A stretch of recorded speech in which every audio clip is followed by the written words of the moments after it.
एक आदमी बहुत थका होने के कारण कुछ मिनट ज्यादा सो गया। सोच भी नहीं सकता था कि जब वह नींद से जागा तो उसने टीवी पर एक अतिरिक्त आपातकालीन सूचना देखी। इससे पहले कि वह समझ पाता कि क्या हो रहा है, बाहर से भयानक चीखों की आवाजें आने लगी। जब वह बालकनी में जाकर देखने लगा तो उसके सामने का दृश्य देखकर वह दंग रह गया।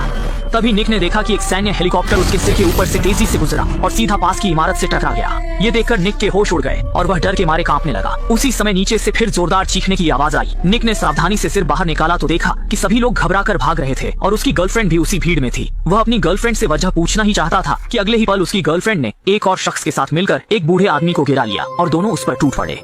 यह दृश्य देखकर निक डर और हैरान हो गया। उसे समझ नहीं आ रहा था कि आखिर हो क्या रहा है। इसी बीच बेकाबू होते हुए जहाजों की संख्या भी बढ़ती जा रही थी। डर के मारे उसने जैसे तैसे खुद को कमरे में छिपाया ही था कि तभी उसका पड़ोसी घबराया हुआ अंदर घुस आया और बोला कि उसकी पत्नी अचानक पागल हो गई है और उस पर हमला कर दिया है। वह निक से शरण मांग रहा था, लेकिन निक कुछ समझ पाता इससे पहले ही पड़ोसी अपना सिर पकड़कर बाथरूम में अपनी चोट देखने चला गया। कुछ गड़बड़ महसूस करते हुए निक ने तुरंत पास से एक छोटी चाकू अपनी सुरक्षा के लिए उठा ली। इसी समय टीवी पर एक और आपातकालीन समाचार आया जिसमें बताया गया कि शहर में ज़ॉम्बी वायरस फैल गया है, जिससे संक्रमित लोग खून के प्यासे हिंसक ज़ॉम्बी में बदल रहे हैं। इसी दौरान बाथरूम से बाहर आए पड़ोसी ने भी ये खबर देखी और जोर देकर कहा कि वह संक्रमित नहीं है, लेकिन कुछ ही पलों में उसकी आंखें लाल होने लगी, जो साफ तौर पर ज़ॉम्बी बनने का संकेत था। अच्छा ये रहा कि पड़ोसी में अभी थोड़ी समझदारी बची थी। अपनी सुरक्षा के लिए निक को उसे चाकू दिखाकर बाहर जाने के लिए मजबूर करना पड़ा। मजबूरी में पड़ोसी को वहाँ से जाना पड़ा। निक ने यह देखते ही तुरंत दरवाजा लॉक कर लिया और थोड़ी ही देर बाद गलियारे से दर्दनाक चीखें सुनाई देने लगी। उसने हिम्मत करके दरवाजे की आंख से झांका तो देखा कि पड़ोसी अब ज़ॉम्बी का शिकार बन चुका था। यह दृश्य देखकर निक निराश होकर जमीन पर बैठ गया और न्यूज में आ रही दमघोंटू रिपोर्ट को सुनते हुए उसका दिल जैसे बुझ सा गया। साफ था कि बाहर की दुनिया पूरी तरह तबाह हो चुकी है और इसका मतलब था कि वह अब घर में ही फंस गया है। डर के मारे वह खुद को सुन्न करने के लिए शराब का सहारा लेने लगा। थोड़ी देर बाद जब उसे होश आया तो उसे अपने माता पिता की याद आई, लेकिन जब उसने फोन उठाया तो पता चला कि उसके माता पिता ने सुबह सुबह ही उसे संदेश भेजे थे, मगर वह सोता रह गया था इसलिए देख नहीं पाया। संदेशों से साफ पता चलता था कि उसके माता पिता की स्थिति भी चिंताजनक थी। घबराया हुआ वह तुरंत उन्हें फोन लगाने लगा, लेकिन कितनी भी कोशिश करे वह कॉल नहीं लग पाई। ये समझकर कि अब उसे सिर्फ खुद पर ही निर्भर रहना है और ताकि ज़ॉम्बियों का झुंड घर के अंदर न घुस सके, उसने सबसे पहले फ्रिज को दरवाजे के सामने लगाकर रास्ता रोक दिया। इसके बाद उसने अपना बिस्तर भी हॉल में खींच लिया जिससे वह गलियारे की स्थिति हर वक्त देख सके। फिर उसने खिड़कियों को अच्छी तरह बंद कर दिया ताकि ज़ॉम्बी उसे देख न सके, लेकिन इसके बावजूद दरवाजे पर समय समय पर कोई दस्तक देता रहता था। वह सांस रोककर बिल्कुल भी आवाज नहीं करता था क्योंकि उसे यकीन नहीं था कि बाहर इंसान है या ज़ॉम्बी। लेकिन उसी रात बाथरूम से अचानक कोई हलचल की आवाज आई। निक को तुरंत अनहोनी का एहसास हुआ और पास में रखा बेसबॉल बैट उठाकर धीरे धीरे नजदीक गया। अगले ही पल एक ज़ॉम्बी वेंटिलेशन पाइप से अंदर घुस आया। निक तुरंत एक कोने में छिप गया। थोड़ी देर बाद ज़ॉम्बी सुस्त चाल से लिविंग रूम में चला गया। यह देखकर निक ने पहले हमला करने का फैसला किया। चुपके से उसके पीछे जाकर जोर से डंडा मारा। पहली बार ज़ॉम्बी को मारने के बाद वह पूरी तरह घबरा गया और समझ गया कि लाश को यूं ही घर में नहीं छोड़ा जा सकता। संभलने के बाद उसने शव को उठाकर नीचे फेंक दिया। ऐसी स्थिति दोबारा ना हो इसके लिए निक ने शौचालय की वेंटिलेशन डक्ट को सर्फिंग बोर्ड से बंद कर दिया।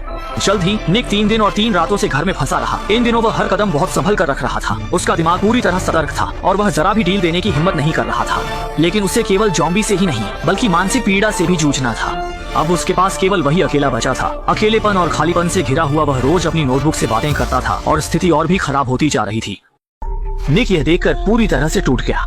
आखिरकार इसी दिन उसके मोबाइल में पहली बार सिग्नल आया और उसने एक वॉइस मैसेज भी सफलतापूर्वक प्राप्त किया। लेकिन जिस बात की उसने कभी कल्पना नहीं की थी वह थी कि यह उसके माता पिता का अंतिम संदेश था। उनका क्षेत्र पूरी तरह से ज़ॉम्बी के कब्जे में था और उसके माता पिता के बचने की संभावना बहुत कम थी। ये सोचकर कि उसके माता पिता इस तरह उसे छोड़कर चले गए, निक दुख से टूट गया। गुस्से से भरा हुआ उसने बेसबॉल बैट उठाया। वह ज़ॉम्बी से लड़ने के लिए तैयार था, लेकिन जैसे ही वह बाहर निकला उसने देखा कि जमीन पर एक ज़ॉम्बी पड़ा हुआ था। जब वह मारने वाला था उसने देखा कि यह उसका वही पुराना पड़ोसी था जो अभी पूरी तरह ज़ॉम्बी नहीं बना था। लेकिन तभी ज़ॉम्बियों का एक झुंड उसकी ओर दौड़ पड़ा, जिससे निक डर के मारे तुरंत अपने घर के अंदर भाग गया।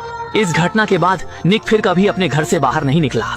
जब वह अपने डर को कम करने के लिए सिगरेट जलाने वाला था तभी घर की बत्तियां अचानक बंद हो गईं। वह चेहरे पर हैरानी लेकर बाहर देखने लगा और देखा कि शहर की बिजली व्यवस्था पूरी तरह से ठप हो गई है और यही अंतिम झटका साबित हुआ।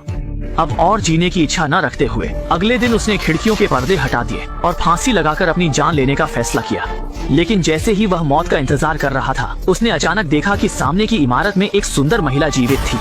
आजकल जब बाहर हर जगह ज़ॉम्बी थे, एक जीवित व्यक्ति को देखना कितना दुर्लभ था और वह भी एक खूबसूरत महिला। इससे निक को जीने की इच्छा मिली और उसने तुरंत रस्सी से खुद को मुक्त किया और खिड़की के पास पहुंचा।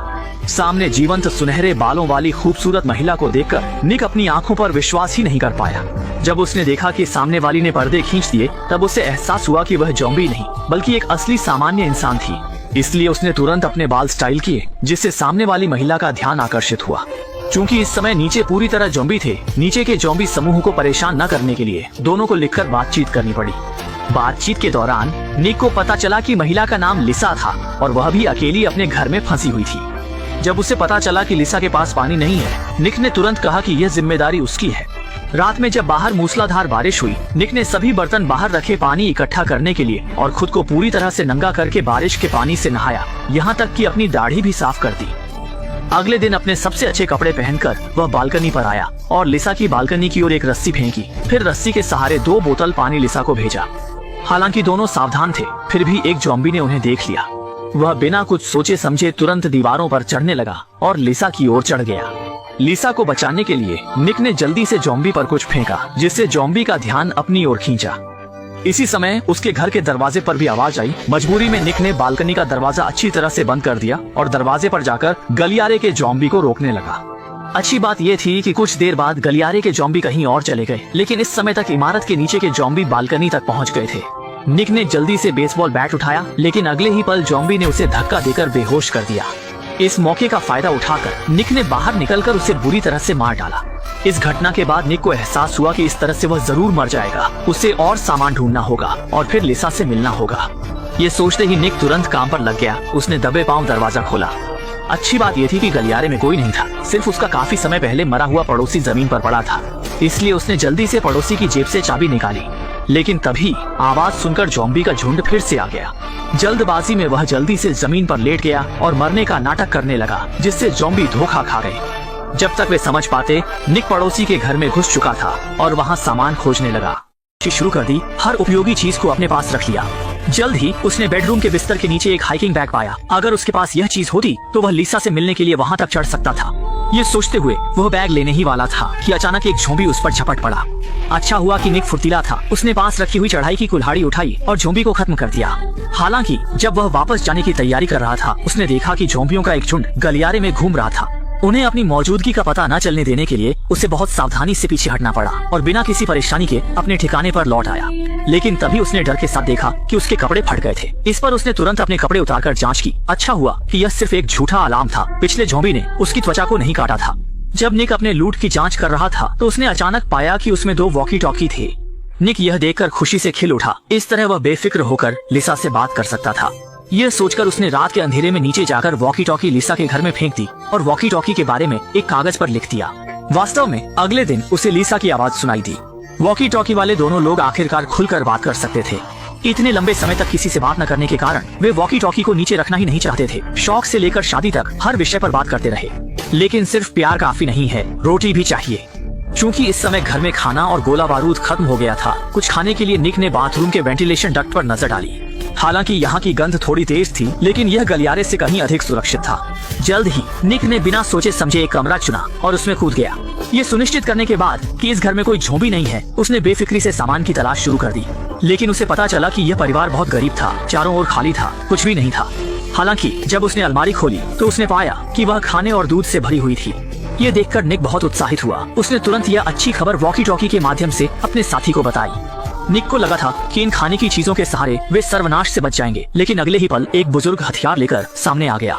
ये सुनिश्चित करने के बाद कि निक को ज़ॉम्बी ने नहीं काटा है, बूढ़े आदमी ने अपनी सावधानी कम की और उसे गर्मजोशी से बैठने के लिए आमंत्रित किया। यहाँ तक कि उसने उदारता से निक को अपना खाना ले जाने की अनुमति दी। भोले निक को लगा कि उसे एक अच्छा इंसान मिला है और वह खाना पैक करने लगा। लेकिन अगले ही पल बूढ़े आदमी ने धोखा दिया और एक डंडे से उसे बेहोश कर दिया। जब निक बेहोशी से जागा तो उसने देखा कि बिस्तर पर एक महिला ज़ॉम्बी बंधी हुई थी।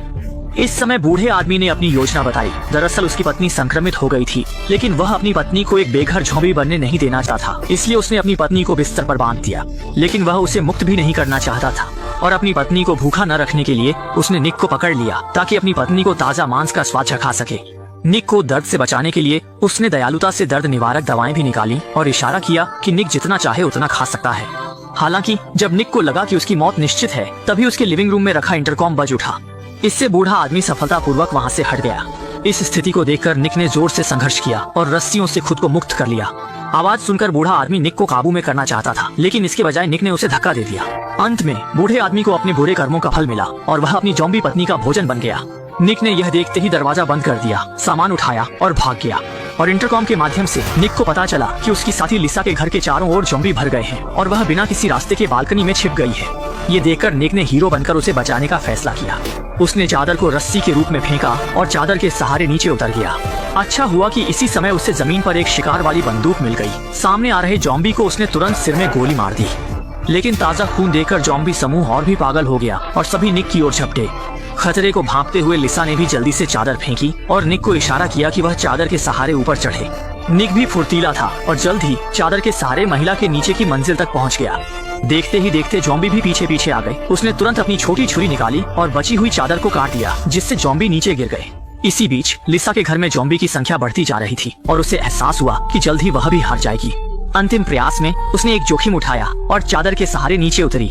सौभाग्य से वह बिना किसी दुर्घटना के नीचे पहुंच गई और यह दोनों का पहला करीबी संपर्क था। ये जानते हुए कि अब प्यार की बातें करने का समय नहीं है, वे जल्दी से गलियारे से बाहर निकले और भागने लगे। रास्ते में दोनों ने हर बाधा को पार किया और जीवित रहने की तीव्र इच्छा से उनमें जबरदस्त ताकत आ गई। सौभाग्य से वे बिना किसी खतरे के अपने आरामदायक छोटे घर लौट आए। लेकिन तभी निक ने डर के साथ देखा कि उसके शरीर पर खून का एक धब्बा है। ये सोचकर कि शायद उसे काट लिया गया है और लिसा को परेशानी में नहीं डालना चाहते हुए वह तुरंत बालकनी पर खड़ा हो गया। अगर वह संक्रमित हो गया तो वह तुरंत बालकनी से कूद जाएगा। लेकिन जब उसने अपने कपड़े उतारे तो उसने आश्चर्य से देखा कि उसका शरीर बिल्कुल ठीक था और वह खून सिर्फ ज़ॉम्बी का था। दोनों ने भी राहत की सांस ली। दरवाजे पर टक्कर की आवाज सुनकर उन्होंने मिलकर अपने शरीर से दरवाजे को रोका।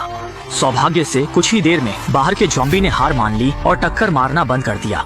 इसके बाद दोनों एक दूसरे से गले मिले, यह विश्वास करते हुए कि अपनी बुद्धिमत्ता के साथ वे निश्चित रूप से इस ज़ॉम्बी संकट से बच निकलेंगे। और इसी के साथ फिल्म का अंत हो गया।